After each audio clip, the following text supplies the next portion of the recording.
Welcome to A Healthy Curiosity, the podcast that explores what it takes to be well in a busy world. With self-care strategies from Chinese medicine, functional medicine, Ayurveda, neuroscience, and beyond. I'm your host, Brody Welch, a licensed acupuncturist and transformation catalyst, here to support you on your journey of health, happiness, and personal evolution. Hello and welcome to A Healthy Curiosity. Thank you so much for tuning in today. I'm guessing if you're listening to this episode, you are looking for tools and techniques to tune into yourself so that you can be a better self-healer. You get that health does not come from a bottle and that paying an expert to tell you how to fix yourself, while it has its place, ultimately what we do every day makes a massive difference in how we end up feeling. So today we're going to talk about one technique that is deceptively simple yet powerful that can help us tune into ourselves and become our own healers. I'm talking about the breath. We're going to talk about how we can use breath work to regulate our energy, to clear trauma, and reprogram old beliefs. Breathwork can be an important stepping stone in building self-trust with your inner knowing and your inner power. And it can also take us to places that are really uncomfortable. With me for this conversation is a fellow Chinese medicine practitioner and breathwork facilitator and business coach, Amy Kuretsky. Her work is focused on helping successful businesses tap into their intuition and do business differently so they can fall back in love with their work. She uses the breath as a tool for healing and business building and has led both online and in-person breathwork groups all over the world. This past year, she organized with a group of other breathwork facilitators for more anti-oppression and trauma-informed training as part of the Breathwork for the People collective. So cool. Amy Kuretsky, welcome to A Healthy Curiosity. Hi, Brody. Thanks for having me. I'm excited to have this conversation with you because obviously, the yoga tradition has its whole pranayama wing or branch of it. In Qigong, we work with the breath to regulate the nervous system all the time. And then there's this sort of modern phenomenon called breath work. And I'd love for you to talk about some of the differences in the styles of breathing that are out there, because a lot of times, like, I assign to my patients breathing exercises based on what they need. And if I ask if they have a breathing practice, they'll often tell me one that is like not necessarily what I would recommend for what they have going on physiologically. So I'd love to just get into the fact that breathwork is not just one thing. And maybe you could tell us some of those differentiations, how you like to break it down, and a little bit about the style that you teach and practice. Absolutely.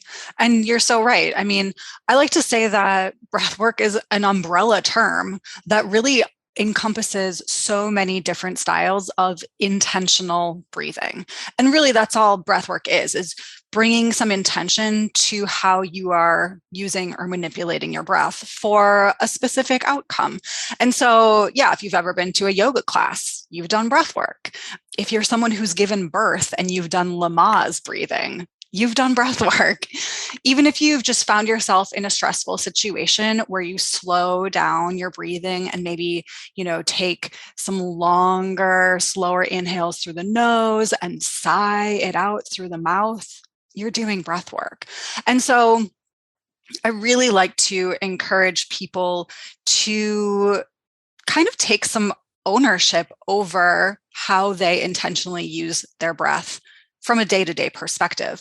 But yes, you're right. There are many different styles of breathwork out there. Like you mentioned, in Chinese medicine, we've got breathwork practices as part of Qigong. In Ayurvedic medicine and in yoga practices, there's pranayama. There's Buddhist practices. There's shamanic practices. A lot of indigenous communities have breathwork practices. A lot of religious practices have breathwork practices. There's, my background is Ashkenazi Judaism, and in Kabbalah, there's there's breathwork practices. So there are breathwork practices in all cultures out there. And then there's modern ones as well. Like I'm sure many of your listeners have probably heard of Wim Hof, like the Iceman. He has a whole breathwork practice that I'm honestly somewhat unfamiliar with, but I know that it exists out there.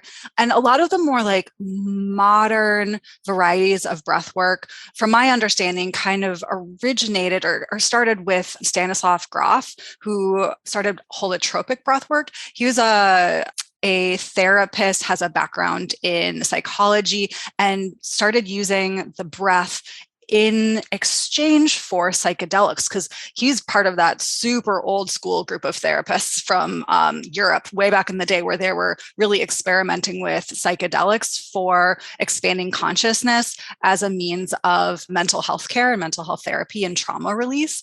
And, when that was no longer a legal option, they realized that you can actually attain some of those same non-ordinary states of consciousness through the breath.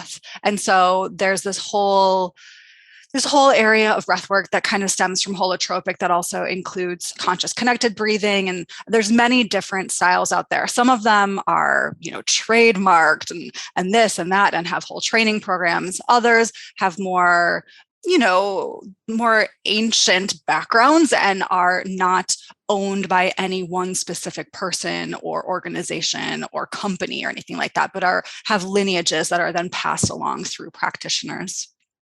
The breathwork practice that I practice has its roots in more of that Southeast Asia pranayama practice, although it does not have a specific name to the breath, whereas some pranayama practices are like breath of fire or some of those. This one doesn't have a specific name to it. There's been a lot of research that many of us have done to try to find the actual origins of this breath, and we've had very little success in that. But it's a 3-part active breath that is somewhat similar to holotropic breathwork in the fact that we are reaching an altered state of consciousness and using the breath to really retrain the brain to access areas of the body for healing that we haven't maybe had access to before, to release trauma, to open creative channels and intuitive channels, and really expand the consciousness in that way.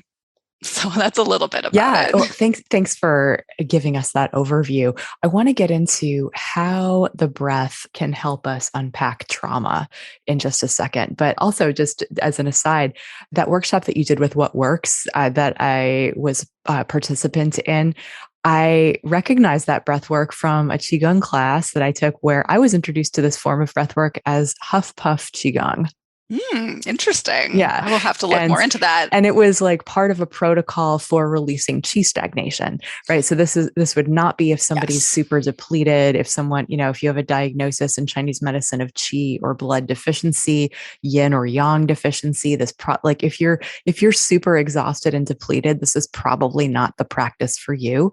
But if you're stressed, if you have tension and your breath is trapped, if you do a quick little body scan and you notice that you're breathing very shallowly, very high up in your chest, maybe you have a tight neck and shoulders, tight jaw, maybe you get headaches, maybe you have breast tenderness with your period, maybe you have digestive related irritable bowel issues, maybe you find yourself sighing, then this could be amazing medicine to help you let go and help you fall asleep. And so anyway, because this is going to move your liver qi like crazy.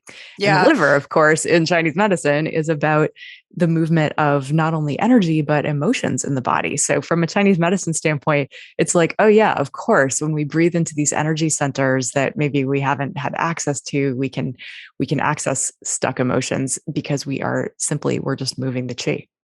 Yeah. And as part of my research, funny enough that you mentioned that about the Huff Puff Qigong, I'm excited to look into that a little bit more. The research that I've done, the closest thing I've found is a breath pattern out of Tibet that is like closest and seems pretty similar, but isn't exactly the same. But so that's really interesting. And yeah, when it comes to the patients or the people, the constitutions that it is most supportive of, it's unsurprising to me that I was attracted to a breath pattern that is really good for liver stagnation, because that is my pattern. I am absolutely that overachiever, that someone who's also, as a Capricorn rising, I had a really strong like work ethic for many parts of my life until I've, this pandemic where I've really been rethinking what that really means and the definition of that for myself. But I knew we were kindred spirits, except right. totally I have the completely the opposite reaction to this practice. I hate it. Like I force myself to do this practice because I really, really don't like it. Which means you probably really, really need it. I know. But it's like historically from when I first started seeing my first patients back in like 2013, I'd just been out of, acupuncture school and opened my doors. And like immediately the majority of patients that were coming to see me were people who also were like pretty liver qi stagnant. And it was often affecting their digestive system, which is my exact same profile. It was a lot of people in creative professions, which was exactly my same profile. I had come to acupuncture and Chinese medicine from a previous lifetime in the art world, in contemporary art museums. And so there are all of these similarities. Like I kept seeing the same sort of patients coming into my practice. And I found this breathwork practice so transformative for my own health and healing and my own stress management and my own like creativity, that I knew that all of the patients that I worked with were going to be ideal candidates for this sort of work. Tell me a bit more about what kinds of changes you saw. Yeah, so I have a history of autoimmune disease. Crohn's disease is what it's called. It's a digestive autoimmune disease. And I was first diagnosed with that in my early 20s. I was actually 20 years old when I was diagnosed with that. And through that, I've had this whole other, story lifeline about using both Western medicine and a means of saving my life, but then finding complementary and Eastern medicine as a way of like having a life and being able to get off of Western medicine and getting off of some of the really intense immunotherapy, immunosuppressant drugs that I was on and whatnot. But I still felt in my body, even though I wasn't having symptoms and even though I wasn't running to the bathroom all the time, I still felt like these energetic blockages in what we would call like the spleen, stomach, and liver area in Chinese medicine. And I knew that there was something more to it. And I had long had this kind of theory or inkling that there was an emotional component that I had never really addressed, even in my work in Chinese medicine, really focused on the organ systems and the 5 elements and stuff. But there was a more like emotional processing part of it that I had never really dove into. I was someone who was pretty therapy averse for most of my life. I had a lot of emotional walls that I would put up as a protection mechanism. That's also, I think, where some of the overachieving comes from. It's a protection mechanism. And breathwork was really the first thing that kind of cracked me open in this way that I'd never been cracked open before. And it didn't happen the first time. It didn't happen the second time or even the third time, but about 6 months into doing this practice as a patient myself, as a, someone who was practicing breath work, I all of a sudden one day started feeling all of these sensations that I was used to feeling in breathwork, because you feel the chi move, just like when you get acupuncture and you can feel the chi move in your body. I was feeling it in breathwork in ways that were way more intense than I would ever feel in acupuncture, but it was mostly confined to my hands, my face, my lips, my throat, my head, really upper body stuff. All of a sudden one day, I just had this session that was emotionally awakening, and I started feeling the tingling and the sensation and the movement of chi actually in my torso, in my belly, in my large intestine, like in my viscera, in these areas that had long been blocked, that had long been traumatized, like physically from my symptoms. And I just cried. I cried and cried and cried, like probably more tears than I had cried for like the 10 years previous to that. And it was a complete shift for me. It really opened up something that I had never felt that I'd had access to before. Talk therapy wasn't something that I felt comfortable doing. And even somatic therapy wasn't something that I had ever really felt really safe enough to do. But for one reason or another, this was the practice that opened things up for me. And ever since then, I'm now able to bring in talk therapy. I'm now able to really, I think, get more out of the Chinese medicine, because there are things that I have access to now that I didn't have access to before.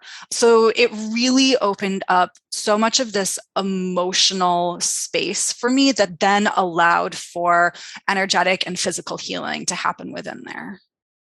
As you were talking, I got the sense of just relating in my own body areas that I had chronic pain for many years. Like I had a gallbladder that didn't work that was undiagnosed for many years. And just like the intensity of like, oh, right. When I visit that space internally and I really get in touch with how much pain was there, I have so much compassion for myself, like Yeah. because that I just stuffed for so many years because I was just like you just getting it done, Well, focused on the work. I love that you use the word stuff, Brody, because that's exactly how I talk about this with patients is like, we hold all of these stories, these old traumas, these emotions in our bodies. We hold it in ourselves. If you're familiar, there's a lot of trauma theory out there around holding trauma in our cellular material, even like epigenetics. There is a buzz right now. This is becoming something that more and more people are familiar with. It's trending right now that Yeah. this idea that, oh, right, the body is a piece of the body mind and that it's not a one-way street. Yeah, there's like several good books out there, like Yeah. Body Keeps the Score is The a Body great Keeps the Score one. is great. We'll have a link to that in the show notes for sure. Yeah. But so what I often tell people is like how I feel this happening in my body. And the way I like to describe it is that we have all these like old stories and old feelings and old traumas, and they're generally living in our like gut and reproductive system and that kind of like second, third chakra area. And then something happens. Maybe we hear something on the radio, or our partner or friend says something to us, or like an outside trigger happens.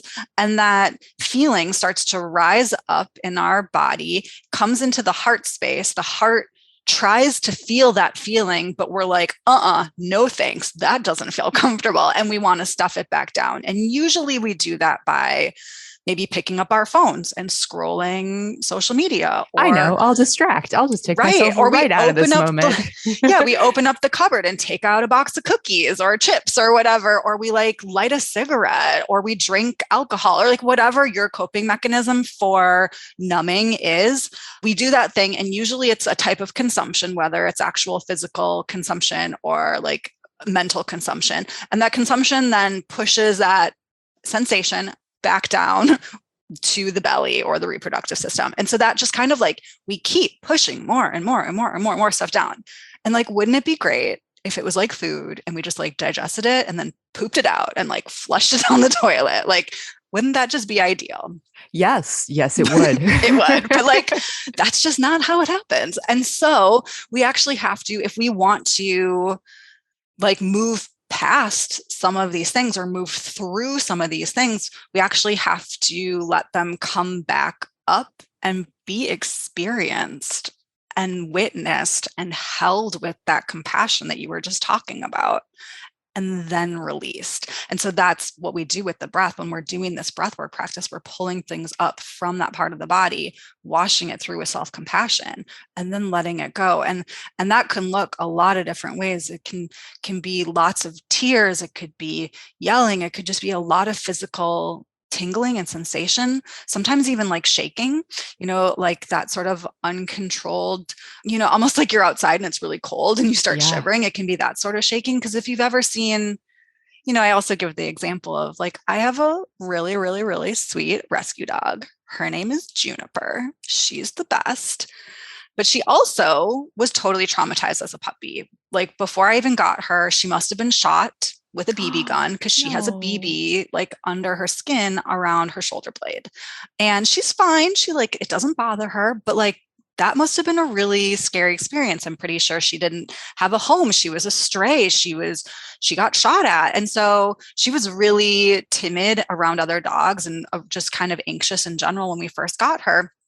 We've done a lot of training with her now, so she's a lot better, but she definitely does that thing where like she gets stressed out and then she has to like walk away and shake her entire body, like all dogs do this. It's a really natural way of Yeah. releasing, like completing that stress cycle. Literally shaking it off. Totally. That Yes, is part of what animals are programmed to do, to discharge the excess adrenaline and cortisol and other things that come up with stress. And exactly. humans who are sitting most of the day do not do this so much. Well, and like historically, we had different ways of doing this. We would like run to catch our meat to eat for the night, or we would like Yes. gather with the community around a fire and tell stories and sing. And like that's another way of like Mhm. releasing some of those things and coming back to like a safer state in our body. But, Yeah. sitting on the computer all day and then going directly to the TV or to our phone or Right. Not to, touching each other, not coming right. together with our community, not doing the tend and befriend response that can be so helpful, not singing and dancing in groups, right? Like Yeah. it's just And like basic not even stuff. exercising as much right now. Like during the Uh-huh. pandemic, so many gyms were closed and people maybe didn't have access to places to exercise. Like I live in Minnesota and it's the high today is like 5 degrees outside. Like Ooh, I'm not about to be like running outside today, sort not of so thing. much. Yeah. So like we as a modern society don't have as many of those tools to complete the stress response, but breath work is absolutely a tool that can get us there. A Healthy Curiosity turned 5 years old in July 2021, and I want to express some heartfelt gratitude for you, for listening, for sharing the show, for your ratings and reviews, and for being a fellow giver who cares about your health and personal evolution. This show would not exist without you. To celebrate, I've put out a virtual tip jar. If this show has inspired you, encouraged you, or taught you something over the past 5 years, you're invited to leave me a tip. Head to the show notes and click on the link to the tip jar, or head to brodywelch.com/product/tip jar, all one word. Your gratitude made visible will totally make my day. Now back to the show.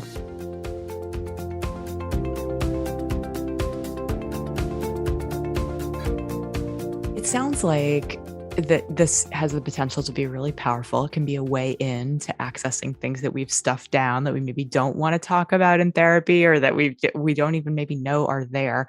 So in my mind, that means that there's the potential for unleashing some dragons, right? Like that Mm-hmm. maybe, like, if you know that you've been traumatized, this is probably something to work with a professional on. Would you Yes. agree? Yeah. And yet we are going to go through a little bit of breathing here today on the show. Yeah. Yeah. Yeah. I'm going to Okay. show you how to do it for sure. Awesome. So is there any caveats that you'd like to give us, in terms of like just what might come up, or and I'm also curious, like if people want to put their toe in the water, so to speak, if we just want to explore if this kind of work is for us, what would you suggest? Yeah. Thank you for asking all of those questions. I appreciate it. As when it comes to medical disclaimer, I'll always start by saying that you need to talk to your primary care physician if you have concerns about doing breath work for your own medical history. However, there are a couple of things that I generally would say that, the like 15, 20 seconds that we're going to do today, it's not going to be a problem for anyone. Yeah. However, if you're going to lay down and do a 20 or 30-minute session, you absolutely want to be working with a practitioner. If you have a history of detached retina, if you have a history of epilepsy, if you're in the early stage of pregnancy and you have a history of miscarriages or like high risk pregnancy, none of these things are inherently problematic with breath work, but it's just one extra layer of support and just like one extra layer of care that you need around that. And so other things would maybe be any history or knowing of like aneurysms or recent strokes or anything like that.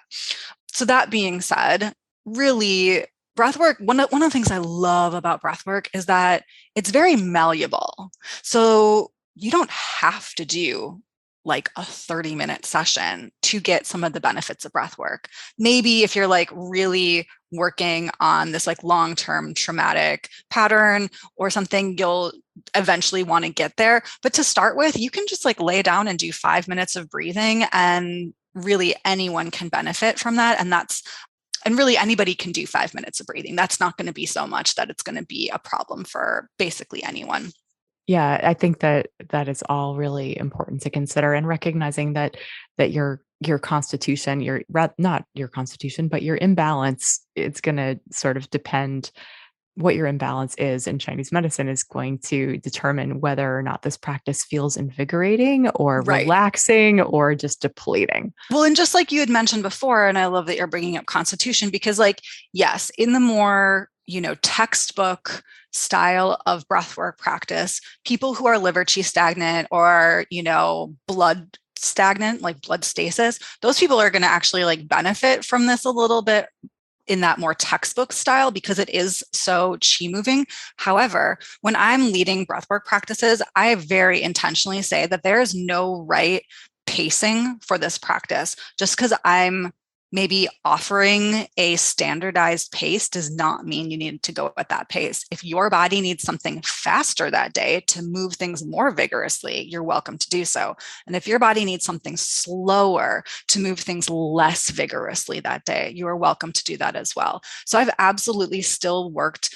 with clients who are, kidney deficient or blood deficient or things that are not as stagnant patterns, because we all know that, like, even with deficiency, there's going to be stagnation under there. Like when we're blood Yes. deficient, then there's not enough blood to make the rivers flow freely. And so we still do need, everybody needs chi movement Yes. and chi release in their body. But so it's really about adjusting it to what your constitution needs and even your body of the day. Often I'll Yes. use the word your body of the day. Your body of the right now, of this moment. Right. That, yeah, that makes a ton of sense. And just to kind of like put this, if we were to place this on a spectrum of yin to yang practices, right? That really, when we think about the practices where we are exhaling more than inhaling, where we're slowing the breath down. These are usually practices that involve down regulating the nervous system so that we can relax, so that we can get into a parasympathetic rest and digest state that's kind of more on the yin end of the spectrum, which is great medicine if you're stressed out, moving all the time, got a ton of stuff going on, tense, can't relax. That's going to be like super good medicine. Similarly, if you're in that state, this is going to be a more yang practice that's medicine, not necessarily by calming you down, but by circulating the energy. Do I have that right? Yeah, I had an experience recently, as someone who owns two businesses during a pandemic, there's been a lot on my plate lately. So to say that I'm a little stressed can be an understatement from time to time. I have my tools, all of those things. I also think that being stressed is an appropriate response for what we're going through collectively in this moment. So Pretty I'm really not much. getting down on myself for it or anything. However, I noticed that I was trying to use those tools that I have that are more down regulating, like, getting more craniosacral, getting more acupuncture, doing more of that kind of slower meditation. And I actually wasn't finding them as effective for me recently. And what I think that is that I actually still had so much built up stress in my body that I really needed something to complete the stress cycle. It's wintertime. I'm not getting as much exercise as I normally do. In the summertime, I get a ton of exercise. I'm outside moving all the time. And I just realized that I was really putting all of my focus on these down regulating practices and wasn't giving enough focus to balancing my tools and my practices and using some yang practices as well, which breathwork Oh is. yeah. Then where I just went with that is that it's like you're talking about taking in all the stress, all these experiences, and not being able to discharge it. And in qigong, right, Exactly. in the basics of qigong, there's four movements of chi, right? And in acupuncture, right? The energy enters and exits and rises and sinks. So if energy is entering but not exiting, this is Exactly. going to be an awesome practice to help let it exit. I love the way you just described that. Yep, exactly.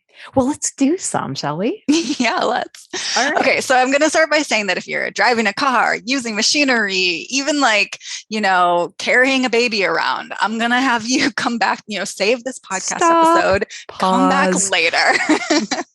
However, if you're, just sitting around the house, even if you're going for a walk outside, like this, you could totally do this during those sort of situations. So this breath is all in and out through the mouth, which is a little bit different than what you might be used to when it comes to breathwork practices or meditation practices. So we're going to both be inhaling through the mouth and exhaling through the mouth. It's a 3-part breath. And so what that means is we're actually going to be taking an inhale. And then before we let that go, we're going to take another inhale. And then we're going to let it out. That first inhale is in the lower belly. So it's kind of the diaphragm area. If you've ever been in choir or, in band, you know that a diaphragm breath is one where your belly actually expands as opposed to caving in. So you really want that expansion of the belly with the first breath. And then before we even let that out, we're going to take a second breath into the heart space. So that's where our chest might rise, our shoulders might expand a little bit at that point. And once again, it's just like I was talking about. We're pulling things up from that lower body, bringing them up into the heart space to wash them through with self-compassion. And then we're going to exhale out the mouth.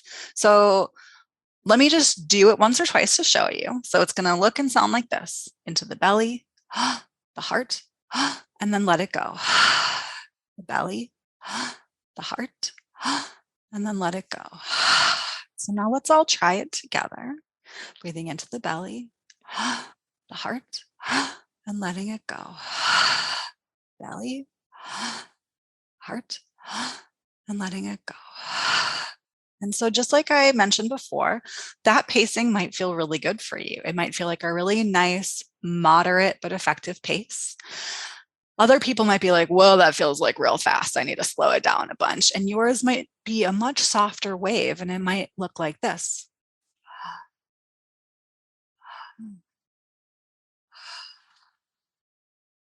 Notice that my exhale was a little bit longer with that one. So that kind of mixes this yang and yin where we're activating things, but we're also having that down regulation of that long exhale. For others of you who are maybe like, I need to cry. Like, I know that I need to cry. I've got all this stuff in me. And maybe you like, even your whole body feels tense and you feel like you're a pressure cooker that needs to explode. Your breath might sound like this. None of those are right or wrong. They're all perfect for certain individuals at certain points in their day or their life. So that's what it kind of looks like. Awesome. And so for people who want to continue that pattern, you'd suggest maybe they go for 5 minutes or so and see how they feel? Yeah. So one of my favorite ways of tracking time when I'm doing this sort of thing is I will put on my favorite Spotify playlist and put it on random, or maybe you have a specific order that you like the songs, whatever. Press play and you breathe for 2 songs and then you rest for a song, because always 100% of the time when we're doing this practice, we're doing the active breath for maybe 3/4 of the time. And then we're just resting with a very calming singular inhale, singular out, maybe through the nose for, 25% of the time. And so that's also bringing in the balance of yin and yang into even your individual practice, where there's the yang aspect where we are invigorating the chi, but then the yin aspect where we are allowing that to then settle and integrate. So when I've done this in the past, I have felt temperature fluctuations. I've felt Mm-hmm. like super cold and then super warm and then cold again. I have Mm-hmm. felt my hands and feet and face tingling, and maybe I felt like certainly like my mouth was dehydrating from all the mouth breathing. Yeah. Is there a point where if we're practicing we should really stop? Like, is there a signal that our bodies might give? Like, how do we know that we're not just like moving through a blockage versus something that like we shouldn't do? Yeah, well, in general, I never really have anyone breathe for longer than like 35 minutes of the active breath. That's Mhm, like the longest that I would have someone breathe. So if mhm. you are doing this on your own, really having a playlist where it's obvious when that 35 minutes are Awesome. over. Yeah, Or yeah. if you don't like music, like set a timer. I do Mhm. that all the time. I'll just Sure. set a timer for when I need to let go of the active breath. But when it comes to, I like what you asked about, like, how do I know if I'm just moving through a block or something? So, one thing that often happens, especially in the first 5 minutes of breath, is that we'll have resistance come up. Because when we're doing this sort of work, we're maybe turning down the volume on our like logical brain and turning the volume up on our intuitive body. It's not that we're like totally dropping out of the brain and into the body, but we're just like turning the volume down on one thing and turning the volume up on the other. And when we turn the volume down on the logical brain, or like the ego or whatever you want to call it, it doesn't like it. It's not a big No, fan of that. I'm bored. Give me something Right. else to focus on. I want to be in Yeah. charge. Or it could be like, I don't like this. This Yeah, feels yeah. Right, uncomfortable. Or exactly. like, That's what my brain does. yeah, or like, I'm doing this wrong. That's a big one that comes up Uh-huh, for people, or sure. like, oh, I don't think I'm getting enough breath. Like, I must be doing this wrong, or this pace feels hard or something. And resistance is going to show up different for everyone.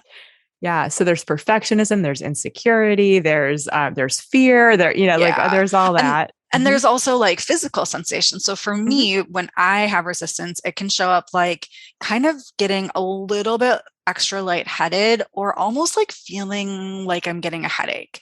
And, for people who have liver yang rising, that's totally something that could happen. And I historically have had liver yang rising in my past. And so what I've found for me when that happens is I'll be like, okay, I'm going to breathe for 5 minutes. If this sensation doesn't go away in 5 minutes, then I'm going to approach it in terms of being like, okay, I actually have a headache coming on. I'm going to not do this practice today.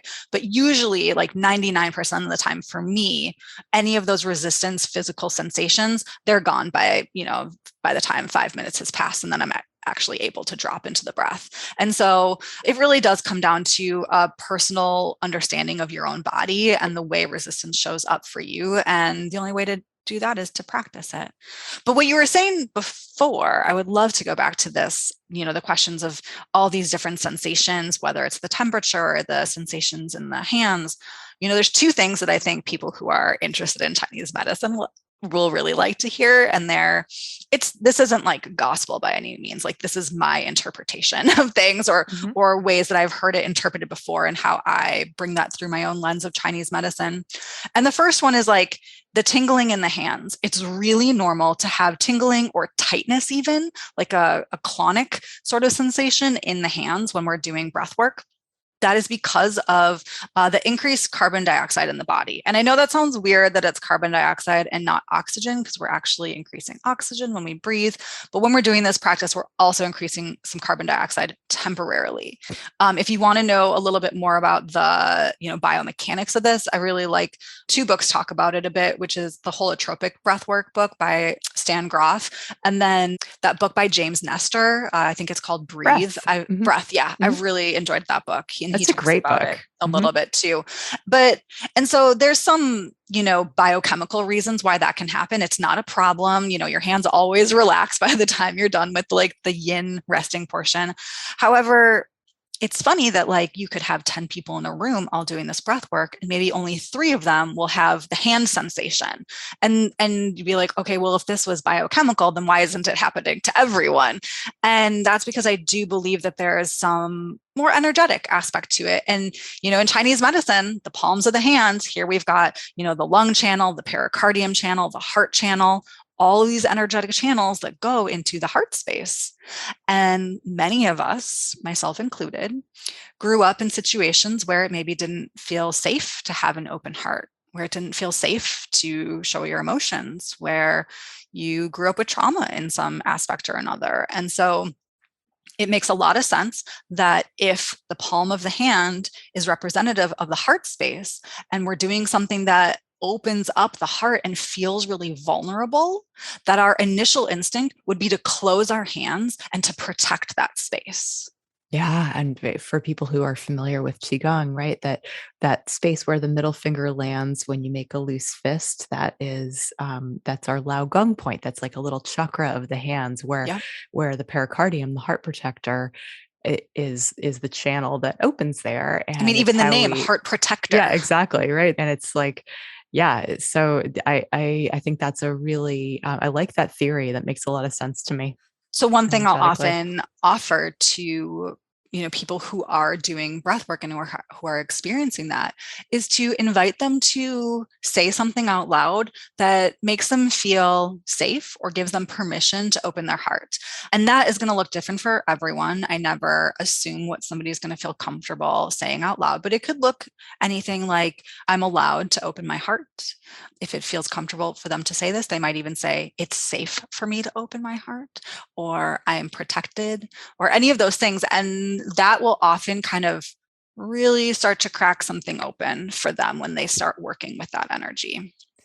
It sounds like a really beautiful tip. I'm going to keep that one in mind because I will practice this again. You have inspired me to get back at it because, yeah, a lot of times the medicine that we need is does not necessarily feel like the stuff that we're drawn to because of that whole resistance thing. Ego loves resistance. Totally. I mean, it's easy for me to sit on the TV all day and eat guacamole and chips, but that's not necessarily what my body needs right now. Exactly. Whereas it feels a little harder to do some meal planning and to get up and take a walk in the cold weather, but that's what my body really needs right now. Well, and that's, I think, also speaks to why it can be helpful to work with a coach, right? If there's something that is hard and, that it's important in your life that you want to accomplish, that whether that's emotional healing or being in touch with your body or taking care of your body or taking risks in your business or showing up in a new way, that having somebody there who has walked the path, who can hold your hand and help, can be a super helpful thing. So Absolutely. Amy, I really wanted to just thank you for sharing so generously your knowledge of this practice. And if people are interested in connecting with you directly, is the best way to do that through your website? Yeah. So my website is amykuretsky.com. That's where most of my coaching work lies. But I also, I co-own and operate an acupuncture clinic here in the Twin Cities in Minnesota. And we have a website as well, constellationacu.com.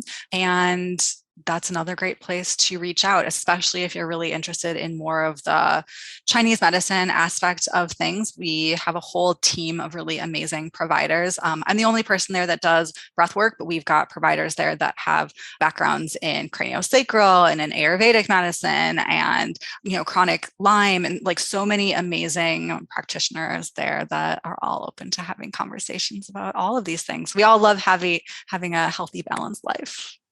So excellent. Amy, thank you again for being willing to come on the show today and share your appreciation and love of breathwork with everyone in the land of a healthy curiosity. Thank you, Brody. Thanks for listening today. To check out the show notes, get on my email list, or drop me a line, head to brodywelch.com. That's Brody with an IE and Welch with a CH. I'd love to hear from you. If you learned something new or feel inspired to try something different in your life, I'd love for you to pay it forward by sharing this episode with a friend who you think could also benefit and give them a reason to listen. You'll be helping to create a world where we encourage each other to embody self-respect.